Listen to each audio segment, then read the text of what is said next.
Hi everyone, my name is Kiara Hughes and I am studying business management at Madison College, and I hope to someday have my own business or have some job in the business management field. And today I'm going to be telling my story, or I guess my speech on a story of a time that I was punished. This is kind of a double whammy because I was punished by my family and I was punished by my friend. So what happened, I guess I'll tell the backstory first, is I was on a date with my boyfriend at the time. We decided we were going to go to a haunted house. And this haunted house was in Stoughton, and we lived in Portage, so that was about an hour drive.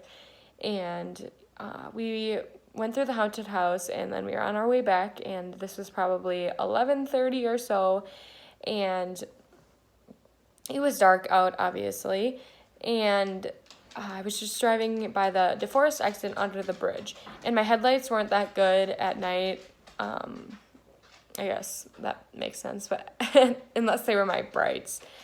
And so I didn't have my brights on because I was on the interstate, and there wasn't a lot of cars, but there was some cars driving by. And I was just driving, and I saw an object in front of my car, and my immediate reaction was, well, don't hit this object, swerve. And I know because I lived in the country that, you don't swerve for animals, don't swerve for anything because it's just a bigger issue. But I was so scared that I did. And my boyfriend wasn't wearing a seatbelt. I was, because that's how I was raised. And I swerved, and then my car was sideways on the interstate, and I got freaked out, so I tried to correct it, and I overcorrected, and we hit the median going 75 miles an hour. And everybody lived. Nobody was hurt. I had a burn on my arm. That's the worst that happened. Carl, didn't mean to say the name, but my boyfriend hit his head and cracked the windshield, but he's lucky to be alive because a lot worse could have and should have happened, but I'm thankful nothing did. And I was shaken up, I was crying, I didn't know what to do. The police showed up, asked if we were okay, another car pulled over. It was a big fiasco. And this might sound like, why are you getting in trouble for this? But that's not what I was in trouble for. So, but it relates. I called my dad and my stepdad, and he came and picked us up, obviously, because my car was totaled really bad. And he, we were in his car, and then they were looking at the car and how bad it was and all that stuff. And the cop came up to the window, and he was holding a Strawberita, and I'm sure most of you know what that is. But for those of you that don't, it's an alcoholic beverage. And I was only a junior at this point, so I didn't drink. And he asked me, do you know what this is? And I was like, no. And I turned to my boyfriend, and I was like, do you know what that is or where it came from? And I was terrified because it wasn't me, and I thought I was going to get in trouble for something that I did not do. And so I said no, and my dad took the blame so I didn't get in trouble because, it was in my car. And so we were on the way home, and my dad didn't say a word to me. It was a silent ride. The only thing he said is, you are paying for that tow truck fee, which was a hefty one. And, we got home, and he was like, he sat me down, and he said, where was that from?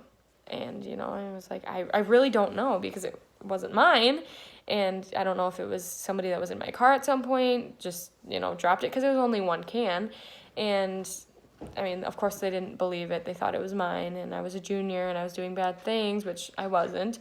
And so pretty much I got grounded for like 3 months. Had no phone, had nothing. It was terrible because it wasn't me. And there was no way to show them that because there's no evidence that it wasn't me. And that was hard.